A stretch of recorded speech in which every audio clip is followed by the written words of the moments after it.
Na continuação da exposição do texto do Mielitz Neto, nós vamos tratar do período pós-constituinte de 1988. Então, o autor, nesta parte do texto, ele mostra a existência de um verdadeiro paradoxo, digamos assim, porque nós temos a prevalência do pensamento liberal, inclusive na questão das políticas públicas agrícolas, versus um processo que culminou na Carta de 88, porque ao final da ditadura militar, a sociedade brasileira vinha se organizando, né? Surgiu o movimento contra a carestia, o movimento pró um sistema único de saúde, pró educação, enfim, uma série de movimentos que vão de fato culminar na Carta de 88, que vai garantir uma série de direitos nunca antes presente em nenhuma Constituição brasileira. Mas, do outro lado, é um cenário de crise fiscal do Estado, de desmantelamento, né, já de todo um arcabouço do Estado brasileiro que havia sido construído no período anterior, mesmo sendo um período ditatorial. Então, o autor vai dizer, um verdadeiro desmonte do aparato de intervenção do setor rural. No entanto, ele também vai dizer que em meados dos anos 90, as políticas públicas voltadas à agricultura familiar ressurgem. Na verdade, os anos 90 ele vai marcar, de fato, o início da construção de políticas públicas específicas para a agricultura familiar. Claro que isso não surge do nada, né? Ele vai dizer, né, os motivos, né, a agricultura familiar. Primeiro, ela é a maior fonte empregadora no setor agrícola, quer dizer, a agricultura familiar emprega muito mais em comparação à chamada agricultura patronal ou ao agronegócio, né? E também, e talvez fundamentalmente, nos anos 90, você vai ter todo um fortalecimento dos movimentos sociais rurais, tanto movimentos sociais quanto o movimento social no campo, ele vai se organizar e ele vai lutar por políticas específicas para o setor, para a agricultura familiar. Então, a Constituição de 88, ela previa, né, a elaboração de uma lei agrícola, né, que vai ser promulgada justamente em 91. É a Lei 8.171, que reconhece a diversidade público do setor, ou seja, ela vai reconhecer que o setor agrícola, né, ele não é composto apenas por grandes produtores, ao contrário, ele é composto por toda uma diversidade, né, em termos de agricultura familiar, de campesinato. Então, é uma lei que dá um primeiro impulso para a criação de políticas públicas específicas para o setor. Em 93, a própria CONTAG, que é a Confederação dos Trabalhadores da Agricultura, reivindicou um programa de crédito subsidiado para a agricultura familiar. Esse programa, aprovado, criado no âmbito do governo Itamar Franco, ele se chamou Programa de Valorização da Pequena Produção Rural, o PROVAP. Ele é, assim, um pai, melhor dizendo, né, uma primeira versão do que vai ser o PRONAF, né, que é o Programa Nacional de Fortalecimento da Agricultura Familiar, que é criado em 1995 e se estabelece ao longo do tempo como o principal programa para a agricultura familiar existente no Brasil. E o PRONAF também é importante porque ele traz o reconhecimento da capacidade da agricultura familiar de absorver mão de obra, né? Então, começa-se de fato a reconhecer politicamente a existência da categoria agricultura familiar. Então, a Constituição de 88, ela também se torna, né, um marco no reconhecimento do direito dos trabalhadores rurais à previdência rural. Então, a Constituição, né, a chamada Constituição Cidadã, ela traz, né, esse reconhecimento, né, previdenciário, né, para o trabalhador rural. Em 96 é criado ainda, né, durante o governo Fernando Henrique, o Ministério Extraordinário de Política Fundiária, né, que é criado, né, infelizmente, apenas após o massacre de Eldorado dos Carajás, né, quer dizer, que foi um verdadeiro trauma, né, para a situação agrícola, política, né, no campo. É um tanto quanto triste, pesaroso, né, que você só teve um olhar, né, mais acentuado do Estado brasileiro para as questões do campo, né, após o chamado massacre do Eldorado dos Carajás, que prejudicou muito, né, a imagem do Estado brasileiro, inclusive no âmbito internacional.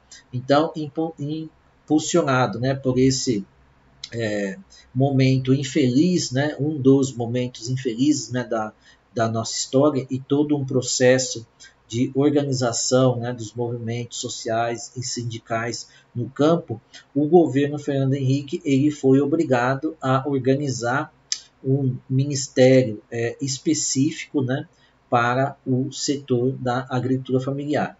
Em 2000, o Ministério Extraordinário de Política Fundiária ele se tornou o chamado Ministério do Desenvolvimento Agrário, né, ainda durante o governo Fernando Henrique Cardoso.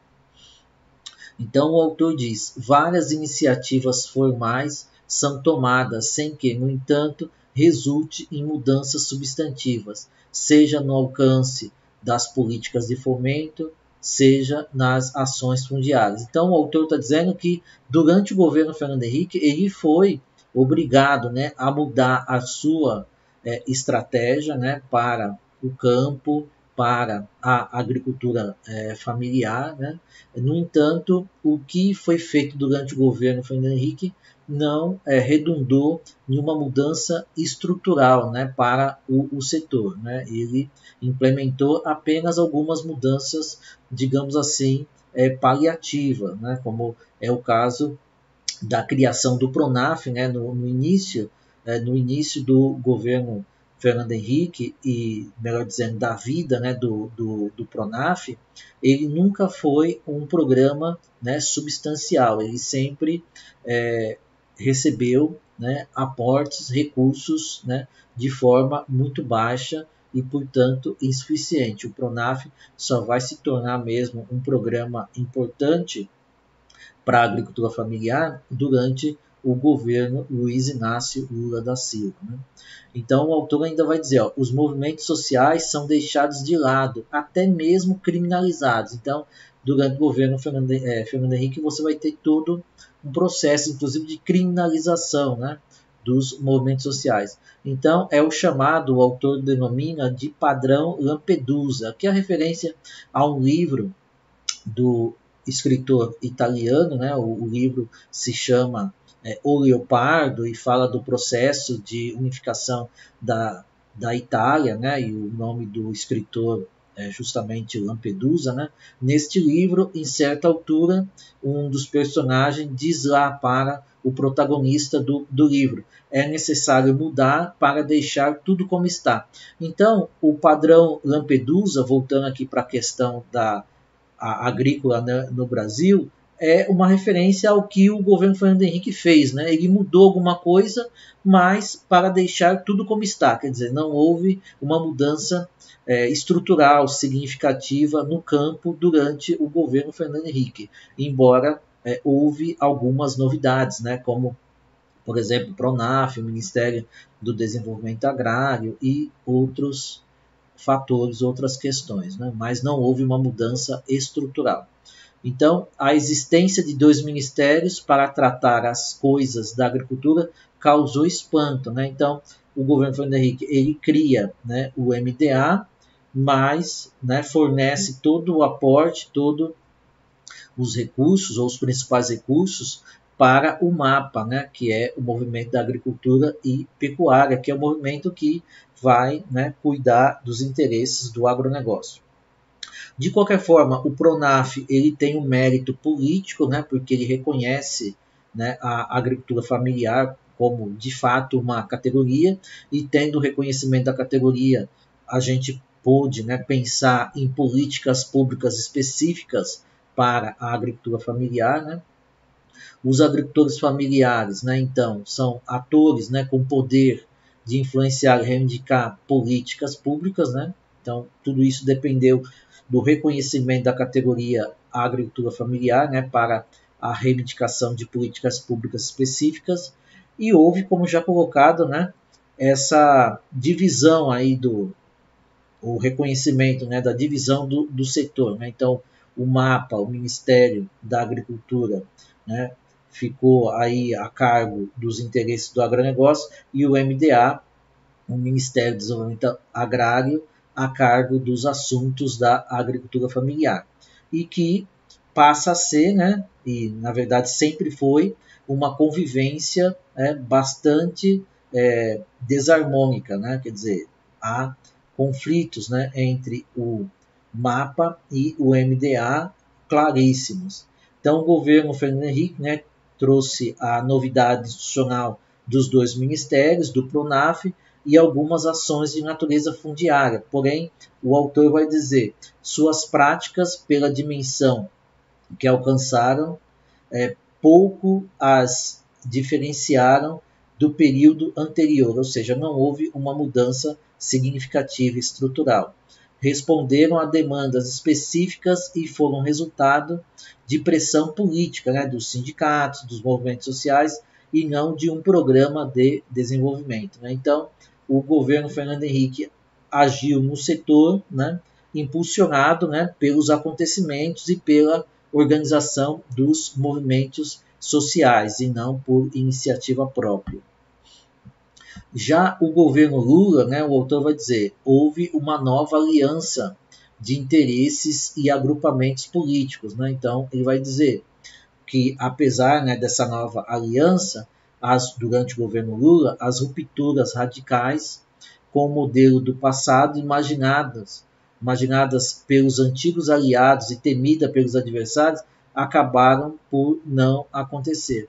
Então, o autor vai dizer, durante o governo Lula houve mudanças, né, mais profundas para o setor da agricultura familiar, mas também não houve nenhuma revolução, né? Então, rupturas, né, que os adversários temiam e alardeavam, ou mesmo a exigência de mudanças profundas por parte dos aliados do governo Lula, não houve, né?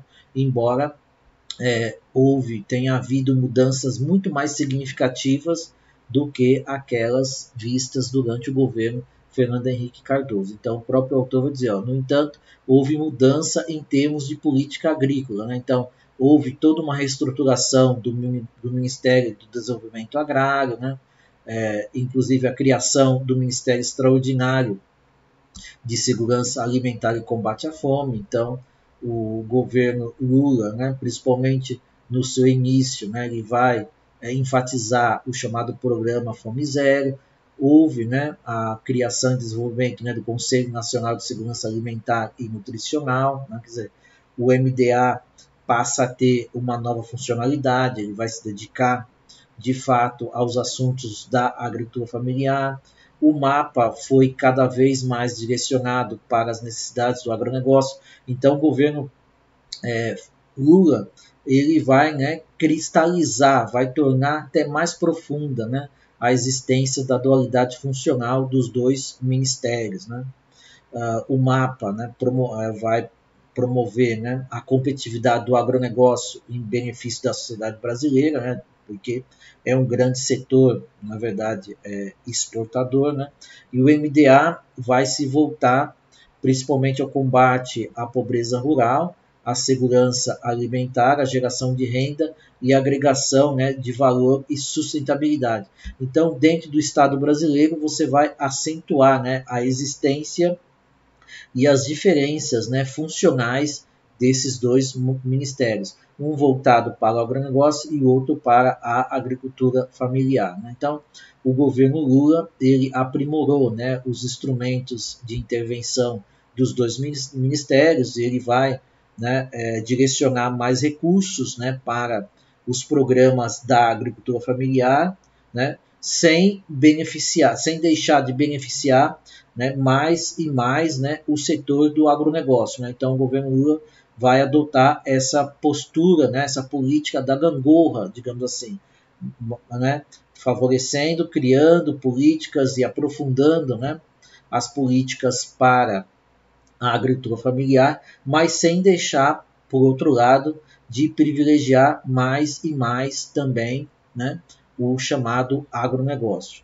Então, é criada a Lei 11.076 de 2004, né, que tenta criar títulos, né, de financiamento do agronegócio, né, através do mercado, mas, segundo o autor, essa tentativa de um financiamento privado do agronegócio termina não dando certo, né, quer dizer, o principal financiador do agronegócio continua a ser o Estado brasileiro, né, como sempre foi. O MDA, no âmbito do MDA, multiplicou-se, né, os instrumentos de políticas públicas, né, então é criado, não é que é criado, mas é fortalecido o próprio Pronaf, né, o Pronaf vai vai aumentar no seu âmbito, né, as categorias, né, beneficiadas pelo programa, né, inclusive durante esse período do governo Lula é criada a categoria Pronaf B, né, quer dizer, que é uma expansão do programa para tratar, né, financiar o pequeno agricultor, ou melhor, o agricultor com renda mais baixa. Então, tivemos aí uma mudança importante no Pronaf, mas nós vamos discutir a questão do Pronaf mais além, né, em outra oportunidade. Em 2003 é criado, né, o Programa de Aquisição de Alimentos, né, com características muito especiais. Nós vamos tratar do PA também mais adiante. É restabelecido, né, o seguro, ou criado, melhor dizendo, o seguro da agricultura familiar, o programa de garantia de preços para a agricultura familiar, o programa Garantia Safra no Nordeste, né, o sistema unificado de atenção à sanidade agropecuária e o programa Biodiesel, ou seja, uma série de programas, uma série de políticas públicas voltadas especificamente para a agricultura familiar. Então, o governo Lula ele trouxe, né, essa ampliação, né, das políticas públicas específicas para a agricultura familiar. Mas, por outro lado, como já colocado, ele continuou, né, privilegiando, até em termos de recursos, de aportes, né, o chamado agronegócio. No tocante à reforma agrária, os avanços, né, segundo o autor, foram mais lentos do que o previamente imaginado, quer dizer, o governo Lula não fez, né, tanta reforma agrária quanto o esperado, né, pelos seus aliados, inclusive pelo MST, e por outro lado temida pelos seus adversários, né, quer dizer, foi um tanto quanto decepcionante nessa matéria. Em 2006 é aprovada, né, a Política Nacional de Agricultura Familiar, que foi sempre uma reivindicação dos movimentos sociais, né. De fato, o autor vai dizer que os agricultores familiares passam a ser reconhecidos como uma categoria social destacada, né, e eles exigem, né, medidas adequadas, específicas, né. Então, houve várias conquistas importantes, né, em termos tanto de reconhecimento quanto de implementação de programas para a agricultura familiar, né. No entanto, o autor termina dizendo, né, a separação dos dois ministérios deixou de ser apenas funcional, né, de divisão de públicos. Na verdade, seus ocupantes ao longo dos 2 mandatos têm representado projetos diferentes de desenvolvimento, né, não raras vezes contraditórios e conflitantes. Então, o governo Lula trouxe de forma mais acentuada para dentro do Estado, né, esse conflito entre agronegócio e agricultura familiar, né. O autor termina o seu texto colocando, né, essa questão. Né. No entanto, atualmente, né, nós estamos vivendo os efeitos do quê? Do avanço, né, e da reação das forças conservadoras, né, pró-agronegócio, o que implicou, inclusive, no fim, né, do Ministério do Desenvolvimento Agrário, né, hoje, atualmente, a chamada agricultura familiar, ela saiu, né, de uma fase de conquistas, né, de políticas públicas, de luta e de conquista, né, de programas, né, específicos para o setor, e a própria agricultura familiar está em uma fase defensiva, né, de desmonte das políticas públicas arduamente conquistadas. Mas essa questão é para uma próxima oportunidade. Eu vou encerrar aqui a exposição do texto do professor e economista Mielitz Neto. Né? Espero que a gente tenha a oportunidade de discutir o que o autor coloca aí um pouco mais adiante. Muito obrigado e até breve.